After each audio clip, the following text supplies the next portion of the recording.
Presentation सुरू असतानाच तिच्या फोनवर पुन्हा समीरचा कॉल येऊ लागला. अक्षया, तुम्हाला कॉल येतोय. महत्वाचं असेल तर उचलू शकताय.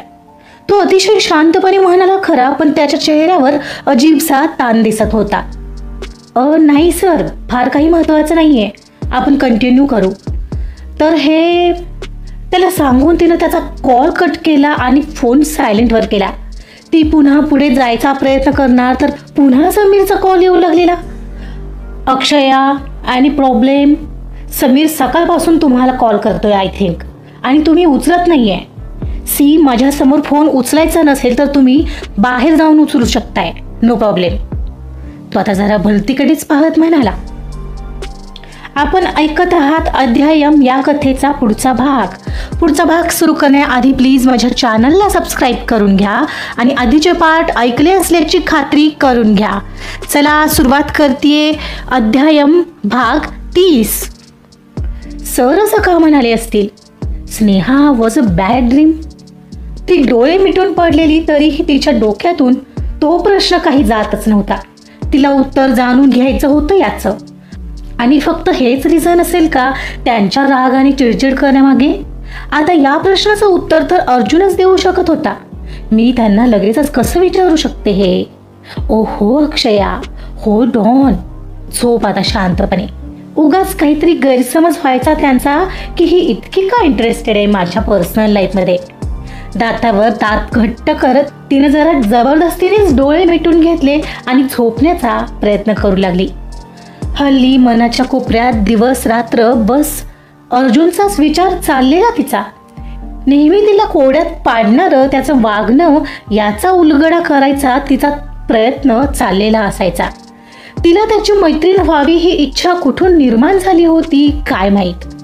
का, कशासाठी, काहीच उत्तर नव्हतं तिच्याकडे. पण तिला बहुतेक कळत नव्हतं की ती तिच्याही नकळत त्याचाच विचार करते आहे, त्याच्याकडे ओढली जात आहे. कधी कळणार होतं हे तिला काय माहीत. कारण काही झालं तरी मनातून लग्नच करायचं नाही यावर ती ठाम होती अजूनही. दुसऱ्या दिवशी सकाळी ती ऑफिसमध्ये पोहोचली तर तिचा मोबाईल रिंग वाजू लागली. ती अजून आतही गेली नव्हती आणि तिच्याच मागोमाग दुसऱ्या लिफ्टमधून अर्जुनही बाहेर पडला. बाजूला जात तिने येणारा फोन कॉल उचलला जो समीरचा होता. हा समीर, बोल ना. तिला समीरचा फोन आलाय पाहून तो तडक आत निघून गेला. हे अक्षया, कुठं आहेस? आणखी कुठं असणार आहे, ऑफिसमध्ये आहे, जस्ट पोहोचले. अरे पण तू काय इतक्या सकाळी कॉल केलाय? अगं सहज आठवण आली तुझी. तो असं म्हणाला तसा अक्षयाचा पारा चांगलाच चढला. त्यात बाबा काल तो घरी येऊन गेल्यापासून सतत त्याचंच नाव काढत होते. मग मात्र ती चिडली. ओहो समीर, तू काय वेड लागल्यासारखा करतोयस? हे असं सतत कॉल करणं, घरी येणं, काय प्रूव्ह करायचंय तुला? कालही असा अचानक घरी आला होतास. आलास आणि बाबांसमोर लिफ्टचं का सांगितलं? त्यांना बीपीचा त्रास आहे यार, त्यांना असा धक्का देत जाऊ नकोस तू. म्हणून मी काही बोलले नव्हते त्यांना. आणि तू आहेस की? ओ सॉरी ना अक्षया, मला नव्हतं माहीत. यार किती चिडतेस. काय ग, मला नेहमी म्हणत असतेस आणि आता काय, तुला काय सरांचं वारं लागलंय की काय? इतकी चिडचिड करत आहेस तू. ती चिडली होती आणि तरीही तो तिची मस्करी करत होता हे पाहून ती आता चिडली. Sameer shut up. राग येण्यासारखा वागतोयस तू आणि वरून ही असली मस्करी करतोयस. मला नाही आवडणार. हा, अरे काय झालं काय तुला? तू एवढी चिडते काय अक्षया? तुला काहीच कळत नाहीये का? मग राहू दे, मला काही विचारूही नकोस. मी फोन ठेवते. अगं अक्षया वेट, मला कळू तर दे, इतकी का चिडलीयस? आय एम टेलिंग यू हा समीर, आपण फक्त फ्रेंड आहोत. I already told you. तू प्लीज उगाच आगाऊपणा करू नकोस. Stay in your limit. आणि एवढं सांगूनही तुला कळत नसेल तर बाय. म्हणत तिनं सरळ फोन कट केला आणि आत ऑफिसमध्ये निघून आली. ती तिच्या जागेवर येऊन बसली आणि एवढ्यात गणेश सांगत आला. अक्षय मॅडम, सर बोलवत आहेत तुम्हाला त्यांच्या केबिनमध्ये. ओके, जाते.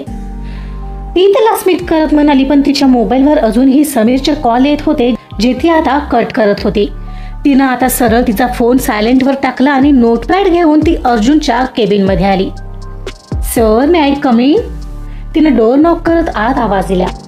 येस, कम इन, तो म्हणाला आणि ती आत आली.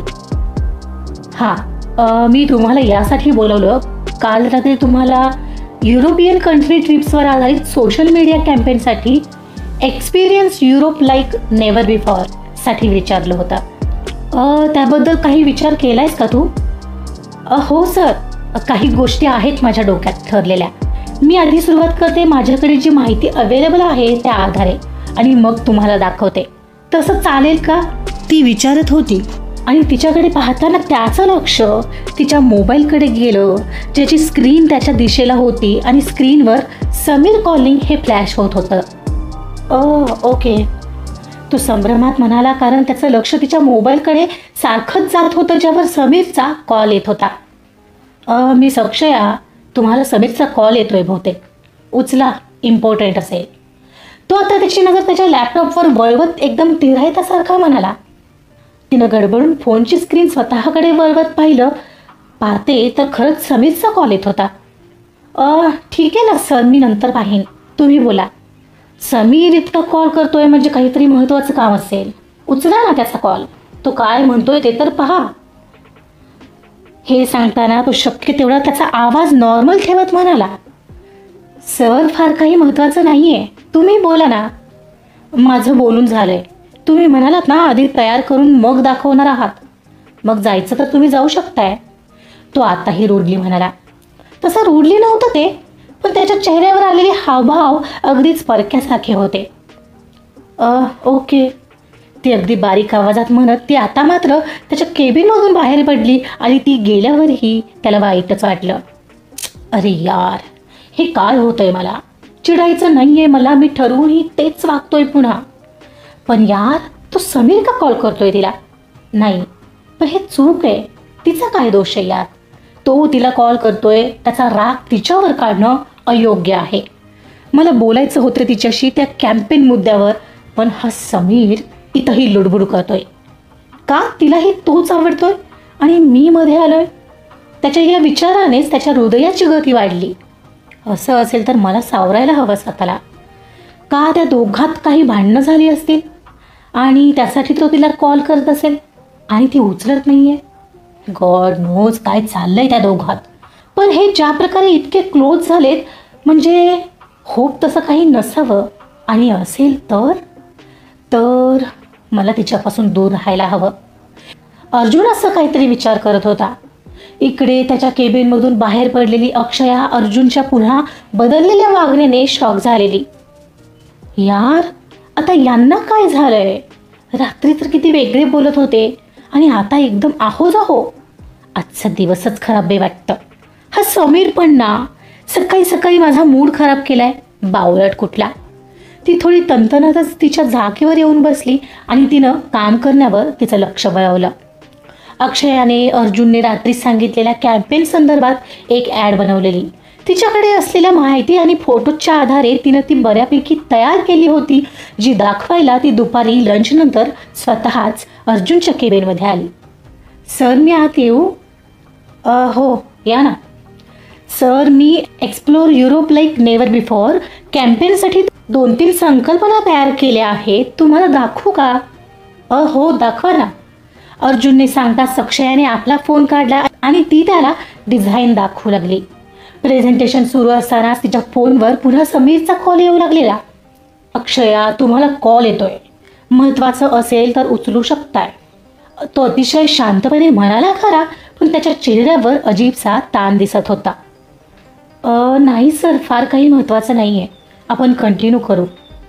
तर हे त्याला सांगून तिनं त्याचा कॉल कट केला आणि फोन सायलेंटवर केला आणि ती पुढं जायचा प्रयत्न करणार तर पुन्हा त्याचा कॉल येऊ लागला. Akshaya, any problem? I think Sameer सकाळपासून तुम्हाला कॉल करतोय आणि तुम्ही उचलत नाही आहे. माझ्यासमोर फोन उचलायचा नसेल तर तुम्ही बाहेर जाऊन उचलू शकताय, नो प्रॉब्लेम. तो आत्ता जरा भलतीकडे पाहत म्हणाला. सर, असं काही नाही आहे, मला नाही उचलायचा आहे त्याचा फोन, कारण खरंच इतकं महत्त्वाचं नाही आहे. असतं तर मी नक्कीच उचलला असता, ती शांतपणे म्हणाली. पण मी समजलो नाही, तो तुम्हाला इतके कॉल करतोय म्हणजे ऑफिसच्या कामासाठीच असेल ना. तो आज चाललेली खळबळ लपवत तिला कसाबसा प्रश्न करत होता. नाही नाही, तसं काही नाही आहे. तो सहजच कॉल करतोय. सहजच? तेही इतके वेळा? म्हणजे सकाळीही येत होता का? इट्स मीन तो आणि तुम्ही. ओ सर, तुम्ही समजताय तसं काही नाही आहे. We are just friends. तसंही वर्किंग अवरमध्ये माझ्यासाठी माझं काम महत्त्वाचं आहे आणि म्हणूनच मी त्याचा कॉल उचलत नव्हते. हे त्याचं थोडं पर्सनल असेल, तो असाच करतोय हो कॉल. जस्ट बोलायचं असेल काही, बट ते एवढं महत्त्वाचं नाही आहे. Okay okay, anyway, leave that subject. कुठे होतो आपण? तो गडबडून विषय बदलत म्हणाला. सर, आपण कॅम्पेनच्या मुख्य थीमवर बोलत होतो.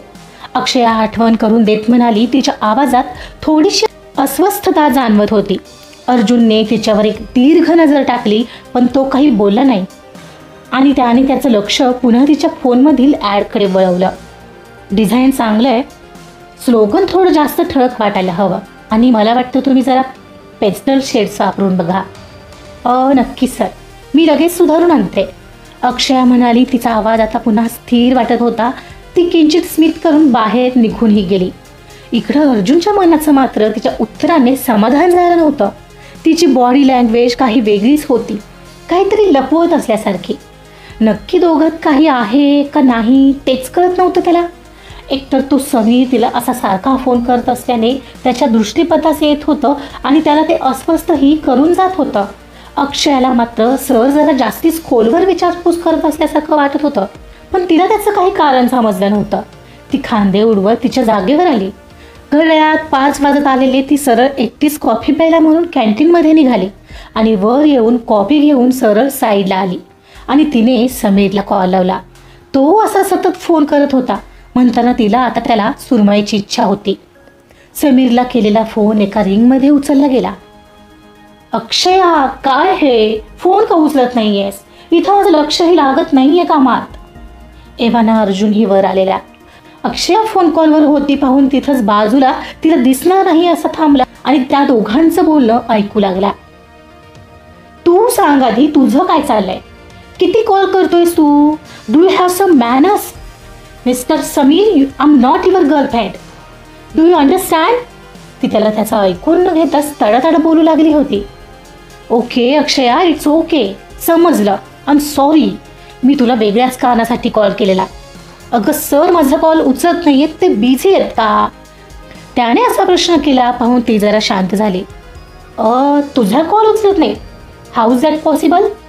म्हणून तर तुला कॉल करत होतो. सांग ना, ते बिझी आहेत का? नाही, आय डोंट नो. इवन आत्ताच काही वेळापूर्वी मी त्यांच्या केबिनमध्ये जाऊन आले. अरे यार, मग तू फोन उचलायचास ना, मग त्यांना माझा निरोप देशील का? ओके, मी आता कॉफी प्यायला कॅन्टीनमध्ये आली आहे, तर खाली गेल्यावर देते तुझा निरोप. ती अगदी नरमपणे म्हणाली. Okay, thanks. आणि काय म्हणत होतीस मगाशी? गर्लफ्रेंडचं काय? मला काही गरज नाही आहे तुला गर्लफ्रेंड बनवायची. आता तर नाहीच. तू काही मला मुलींच्या मागे लागलेला समजतेस का? तो आता उगाचच तिला वेगळं बोलून भरकटवत होता. असं नाही आहे, सॉरी, पण तू सारखा कॉल करत होतास आज, मला नाही आवडलं ते. 1-2दा ठीक आहे, पण कितीच वेळा झालं ते? 1-2दा तर मी सरांसोबत होते, कोणी काय विचार करेल? आणि मला असं वाटलं की मी एवढं तुला सांगितलंय मला लग्न करण्यात इंटरेस्ट नाही आहे, तरीही तू असं वागतोयस. सो ते खटकलं. काय समीर, वेळेवर बोललेलं चांगलं असतं. थोडा राग आला तरी चालेल. ओके, कळालं. एनिवेज, मला काम आहे, ठेवतो मी. जमल्यास सरांना तेवढा निरोप दे. बाय. तोही वेगळ्याच ॲटिट्यूडमध्ये फोन ठेवून रिकामा झाला. क्षणभर तीच कन्फ्यूज झालेली. सकाळचं समीरचं बोलणं आणि आत्ताचं बोलणं, या बोलण्यात जमीन आसमानचा फरक होता. नक्की कोणता समीर खरा? बट मुद्दा तो नाही आहे. सर त्याचा फोन का उचलत नसतील? हो, लँडलाईनवरही केलेला फोन उचलला नसेल का त्यांनी? भंगच करतोय का हा समीर? डाऊट येतोय मला कधी कधी त्याच्या वागण्यावर. तिचा मनातच विचार चाललेला एवढ्यात मागून आवाज आला. Is everything all right miss Akshaya? अर्जुनचा आवाज होता तो. तो ऐकताच ती तो आला त्या दिशेने वळली. आजचा भाग इथंच संपलेला आहे. बघूया अर्जुन आता अक्षयाला काय विचारतोय. आणि अक्षयाला लग्नच करायचं नाहीये ही गोष्ट अर्जुनला कितपत झेपते बघूया काय होतंय पुढील काही भागामध्ये. ऐकत रहा अध्यायम. कथा आवडत असेल तर प्लीज लाईक करा, सबस्क्राईब करा आणि शेअर सुद्धा करा. Thank you so much.